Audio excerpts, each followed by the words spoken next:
Welcome to the Winning Family Podcast with Rodney and Michelle Gage. We are super excited. It's going to be another great episode that's going to help you win at home and at work and in life. Did I get all the? Did Awesome. I get the bases? Yes, Hit the bases that's the there. triple win right there. That's it. I am here with Rodney and Michelle Gage, incredible marriage mentors, and of course, this episode is designed to help you win. I know I just said that, but I can't stress it enough because so many families feel like they're losing, right? And especially when we begin to talk about today's topic, which is how to win at work and at home.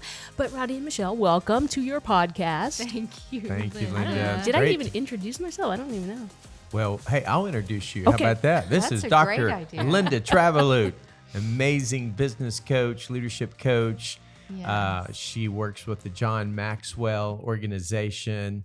And man, you have like endless certifications of all the things you've been trained in. Tell us real quick some of the things that you have learned and things that you are I guess, certified in your expertise. Wow. Clinical psychologist. Yes, Doctor of Clinical Psychology, which helps me understand boss behavior, which comes in very handy as I'm doing executive coaching and training. So I pretty much am evaluating how you tick and how you do things under the radar. Please All don't the get, time. please don't, All please the don't time. feel pressure because I get that question a lot. Are you Analyzing. analyzing me? Yes. I can't Just turn can't it help off. it, I just yeah. can't turn it off. But Yeah. anyway, that does help me with executive coaching and training for leaders and corporations and the federal so great. arena, folks in government. So it's very fun. But how cool that we're talking about a topic that is so relevant to, I know, every listener as we talk about winning at work and home, because we were discussing, and this will be a little bit conversational today, maybe a little bit different than what we've done in the past. We'll just roll with it, right? We're going to talk about how to handle the fast-paced world in which we live in, right? Trying to Right. balance family and work and home. And if you're married, how do you keep the marriage top priority? How do you keep your kids top priority? Because I know from my perspective, this is a big deal when I'm coaching my clients, CEOs and vice presidents and leaders of corporations and even entrepreneurs. It's a problem. So I'm excited to discuss this with you guys. It's interesting, don't you think, kind of coming still out of this whole COVID situation that we went through in the business world, how it shifted and changed so many things. People are working now from home. But during that time when people were not really working as much, how you saw families out and about and people spending time together. And we felt like we had so much more time to do that. And now it's like full throttle back in. And I think we were talking off mic earlier that I think people are starting to feel such pressure and working around the clock, working so hard to build back and are now burning out. So I think this is a great topic to talk about, just the balance between work and home. Yeah. Well, burnout's a big question. Have you guys ever burned out? Not officially. Not officially. I don't know if I've ever I'm still here. confessed it, but Still standing. I think to answer your question, I wouldn't say that I've ever burned out. I feel like I know myself pretty well in the rhythms of life and the rhythms of just the pace of just, in my world, I'm a content developer. So, I have in my world as a pastor, every 6 days I have a wave coming at me, and it doesn't matter what happens between now and Sunday. Yep. I don't care if, what curveball is thrown my way. I mean, anything and everything during the week could collapse, but I'm still expected to bring home a message that is going to entertain, make people laugh, make people cry, move them to action, give them the depth that they're looking for, give them the practical information they're wanting, and all of the things that go in between that, and still knock it out of the park and hit a home run. That's the pressure and the weight that I carry. And so with all of that said, that coming at you week after week after week after week, and it never stops, year after year after year. You just, it's I heard someone would say it's like, and I can't relate to this as a male, but y'all can certainly speak into this. But it's like the conception, phase, the idea, and then it's the labor, delivery, birthing aspect, and then you have the postpartum.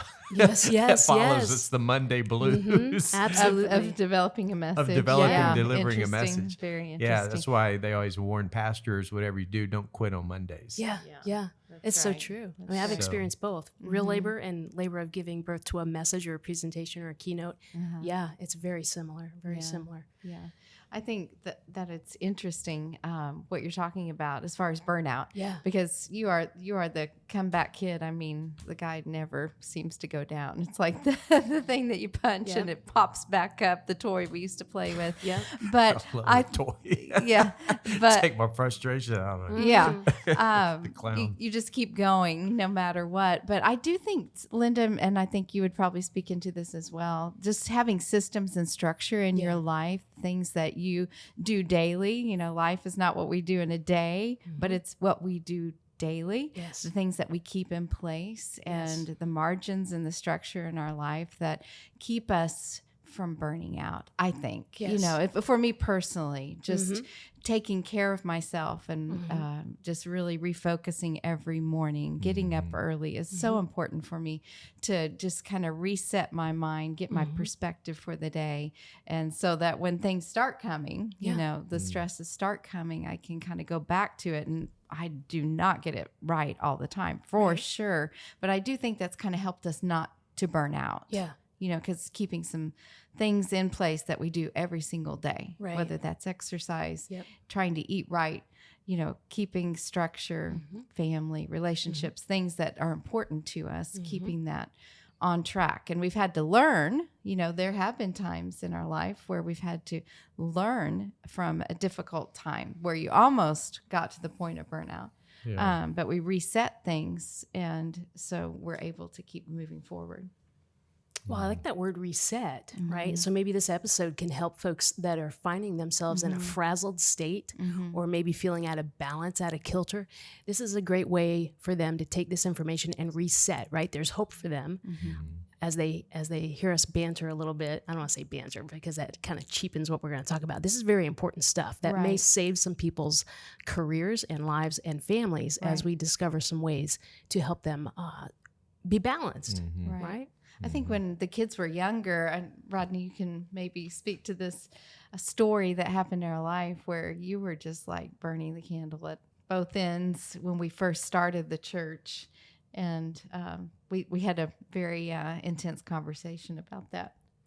Well, it was just one of those moments where she confronted me and kind of brought it to my attention because, our kids were young and just needed me more. And most people's world revolves around, the weekend. So Right. that's their time of relaxation, leisure, or personal hobbies or whatever. And of course, with kids, when they're in school, Saturday, Sunday's their time, home. And on Saturday, if it's a beautiful day, going to the park, going out on a bike ride, doing things. Well, I was always saying no. I couldn't. I had to, and a lot of times I would wait until Saturday because I had too many other stuff I was doing during the week because I was having to meet with the other people at nighttime, working with volunteers when they're available or whatever. So I'd find myself all day on Saturday preparing for Sunday. Yeah. And that's not healthy, not a good way to approach it. But she finally kind of hit the fan and she said, well, you're going to have to make a decision. You're either going to pastor the church or you're going to be a dad to your kids, but you can't do both unless you're willing to make some changes. Wow. And so that was kind of that reality check. And I think that's the thing. You have to just say, okay, well, what do I need to stop doing to start resetting or reprioritizing Right. things that are most important? And what is it that what do I need to let go of? I like to kind of liken it to pruning, cutting back of a branch, or, we have to cut back for there to be more growth in our lives. And sometimes it's hard to cut back when we see everything working, or we maybe have the idea of like, well, if I cut back, then who's going to do that? Right. Where, who's going to pick up the slack in this area? But that's where we have to be willing to trust, other people, or trust that, God's in control. And it may not be perfect, and that's okay. That's Yeah. right. But yeah, I mean, everybody has to be self-aware and know themselves physically, mentally, emotionally, relationally, obviously spiritually, financially. There's in all of those areas in and of themselves bring stress points into our lives.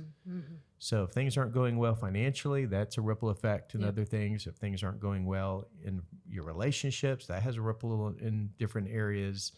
So it's, and I don't know that you can have perfect balance in all those areas either. I think Right. that's a myth. It is.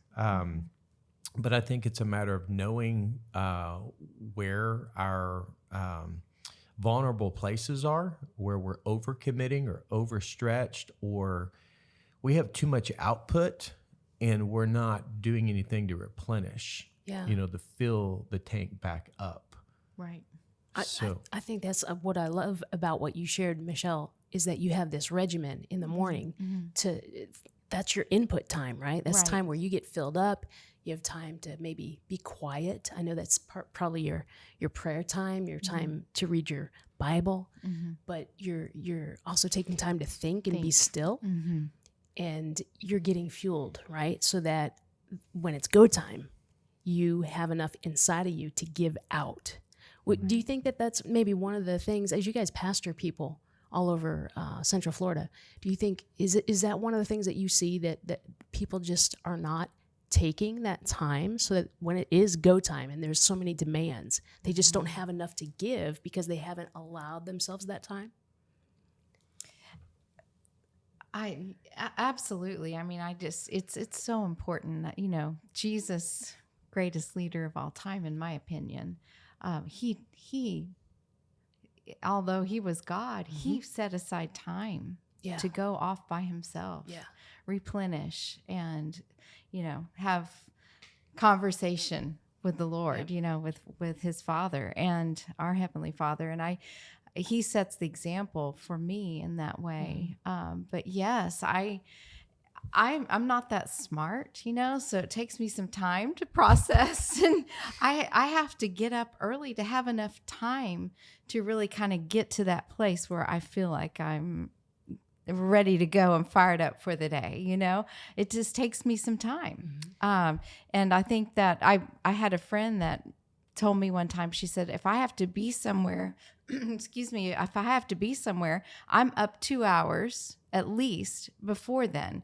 And I had never really heard that before. It's just the system that she had. And I'm like, I like that. Yeah. So I know a lot of times when I was younger, I would wait till the last minute to get up, and just have just enough time to get ready and maybe have a short time by myself in quietness, and then get out the door. But I like that. I almost need 3 hours, because I just need some leeway to my runway to take off for the day, and I know that we are empty nesters. So as a parent that has young children, I remember I felt overwhelmed. I just remember it being a lot. And I remember my dad saying, you know what? It's okay, Michelle. God understands your seasons. He understands where you're at. He knows exactly where you're at, and he knows your heart, know? And so I think we also put a lot of pressure on ourselves if you're a perfectionist, to have things a certain way. But just figuring out your own schedule and figuring out the margin that you need in your life, and setting a system for yourself. If it's, however much time you need, just plan for it, and that just helps so much. Right. Yeah. And I think everybody's got to know themselves too. So not everybody can get up at 4 o'clock in the morning.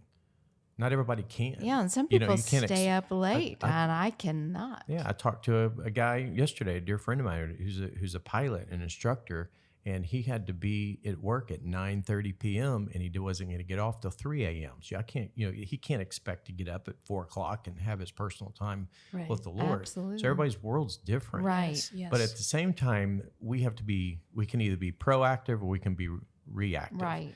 And I think what happens is that it's the tyranny of the urgent, so to speak, or at least what we think is urgent.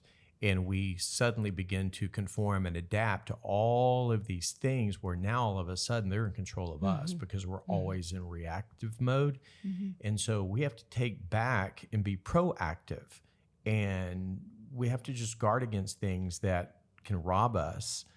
But the other thing too, I think it's just knowing your rhythms and knowing where your greatest, where you're, and not everybody may, depending on what field or their career path and what it is that they're involved in as far as their line of work. Not everybody may have the luxury or freedom to maybe control their schedule in a way that would be ideal for them. Right. But I think you also just have to know, like, there is a rhythm or a time for some people where they're at their sharpest, they're at their best in the morning. Yes. And some are, man, they get their creative juices flowing at night. Right. And one's not right, one's not wrong, and Right. one shouldn't accuse the other for being lazy or not having their priorities right. It's just we have to know ourselves Right. Yeah. and build on our strengths and what fits us and our personalities and our areas of gifting. So, yeah, I mean, there's so many different facets to it. But at the end of the day, you have to know yourself and you have to build margin into that space where you are investing in yourself. And obviously, if you're married, you're putting your priority in your relationship with your spouse, your children. And so at the end of the day, it's our relationship with the Lord as believers. It's our relationship with our spouse if we're married. It's our relationship with our children, that comes after that. And then everything else falls into place. Right. And I would never allow my work or projects or deadlines or other people's expectations to interfere with those three things. And if it did, then we're going to have conversations. Right. So, and I think that's where a lot of people say, but I have to.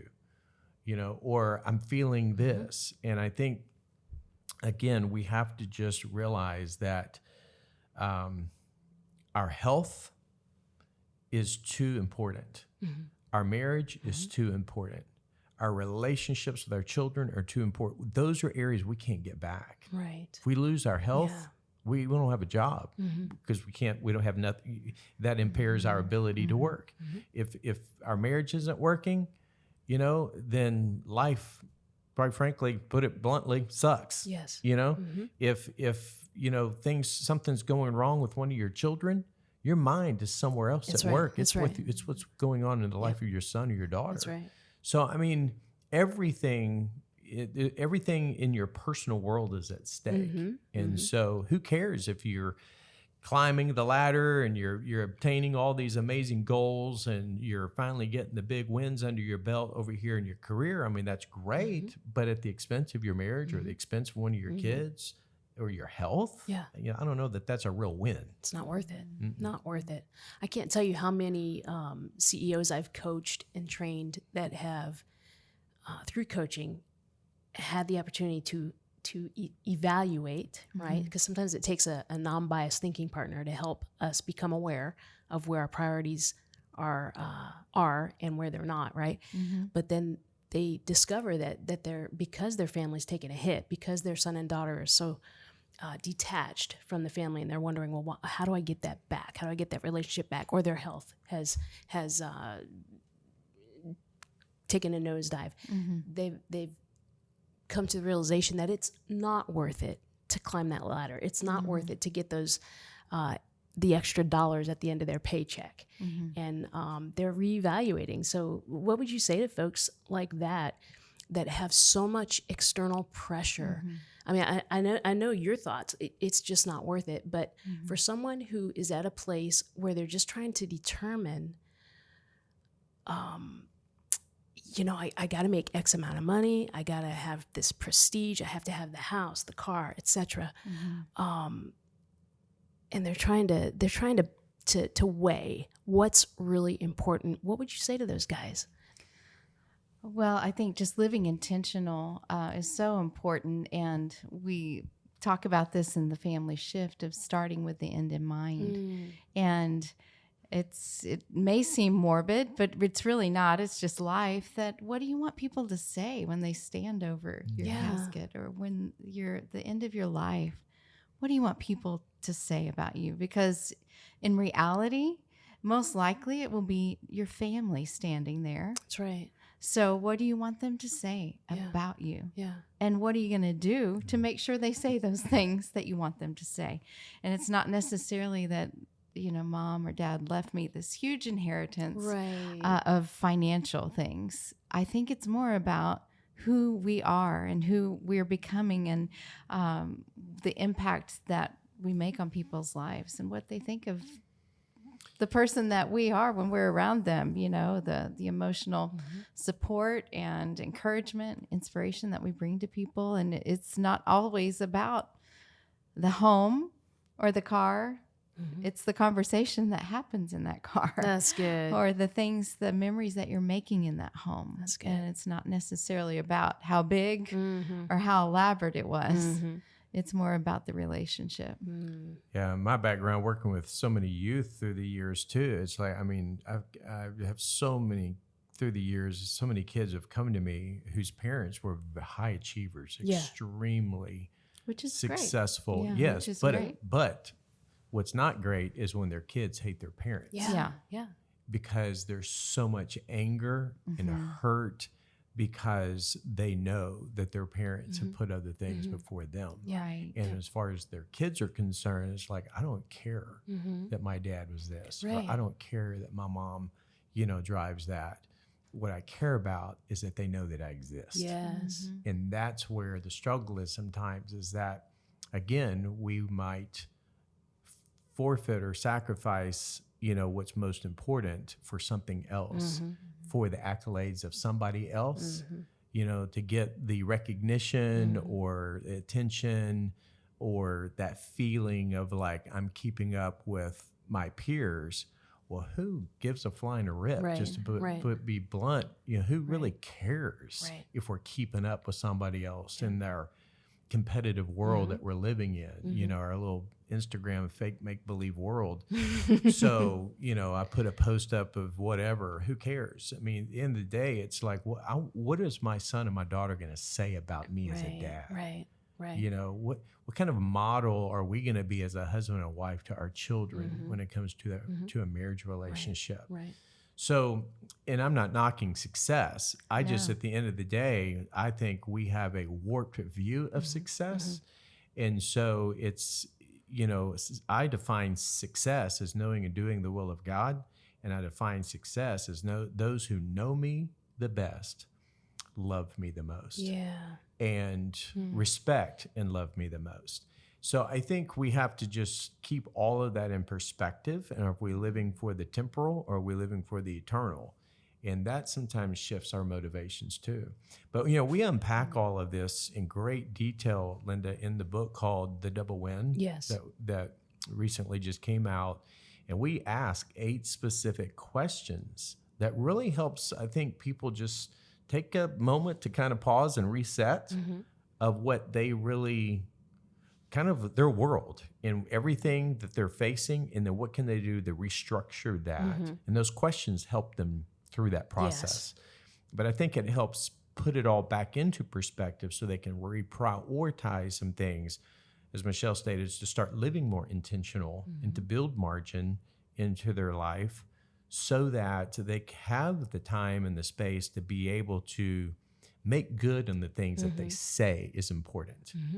And so there's always that gap between what we say is important and what our commitments actually reveal. Yes. And it goes back to the values of our values determine what we not only say is important, but our values should drive everything. So if we have a value of success and all these different things over here, okay, well, that's what we're saying is most important. So if we say that, our relationship or our family is one of our core values, okay, well, that should your value should determine a lot of other things, the decisions that you're making over here. And it can be done. It can be done. Absolutely. Where you can have the double win. We've seen that. so many No question. amazing families that, have been extremely successful Yes. in the business world Yes. and in the financial realm Yes. and are incredible Yes. parents, and they valued their time with their kids, and they put it on the calendar. They took advantage of any opportunity, that they Yes. could, and Yes. it can be done. Yeah. can. And those are the models that we look to. Absolutely. Those are the That's people true. that we admire and respect, because Yeah. it's like, wow, that's the double win. Yes. Yes. They've won in their career. They've achieved all the accolades and accomplishments of success, but at the same time, they have an amazing home, amazing family, love God. They've lived what they said they believed. And you see that consistency. And to me, that's like the ultimate example, And so, It doesn't just happen. No. Yeah. Obviously, it No. doesn't Not just hard. happen. It takes That's planning. why it's Yep. so important to read the book that Rodney wrote. Yes. It's an incredible book Yes. where it gives you step by step how you can do that. And if you'd like to get your copy of The Double Win, you can find it on Amazon, Barnes & Noble. But let's tell them about the website that they can go to and check it out, and even join your mentoring program if they'd like. If you guys would like to join Rodney and Michelle's mentoring program for 30 days, you get a free copy of The Double Win. Is that correct? Free copy. Or a book of their choice. There's a couple of books they can choose from, either the Family Shift book that Michelle just mentioned, or the new book called The Double Win. But again, we just want it to be a source of help and encouragement. That's why we're giving it away for free for people just to join in on the Double Win Club. And what that means is the Double Win Club is just it's a circle of like-minded people who want to win both at work and in life, who are just needing that system of reinforcement, accountability, encouragement, and people who are willing to walk through the journey with them. And that's what Michelle and we're at a place in a stage and season in our lives where that's something that we're very passionate about, and we want to walk alongside other couples that are kind of walking through the fire, so to speak, because we've been there. And it's not that we still don't face it. It's just that it looks a little different now, but we want to help save a lot of hurt and frustration and struggles that, you don't have to go down those paths. We want to help you avoid some of that. Right. And so those are some of the tools that we've put in place that's only for those who subscribe to the Double Win Club. Yes. What a beautiful gift. Yeah, it's the doublewinclub.com, or you can go to thewinningfamily.com, either one. And on the Winning Family also is a value sheet. We were talking about that earlier. It's under the About section on that website, where you can download that. You can also subscribe to our weekly The blog that we do. Right. Sorry. Tips and- Yes. And that's a great thing that we send out every single week that you can just easily sign up for right there. Goes right to your inbox. Yes. What a gift. What a gift you guys are to the world. And I sure hope that if you're listening here today or watching us on YouTube, you'll recommend this podcast to friends, to family, because I know you know people that need this information. It would be a help and an encouragement, and you may just save a marriage or two, right? Or a family from busting apart. So thank you guys. We appreciate your time and your drops of wisdom. And for those of you listening, we would love for you to leave your comments, your suggestions. If you've got questions for Michelle and Rodney, drop them below this podcast on the page there. We'd love to answer those questions in future episodes. If you've got reviews, we'd love to have you post those as well, because that will help us get this podcast into other people's ears, right? Ears and eyes. That's So right. thank you for joining us, and we'll see you next time.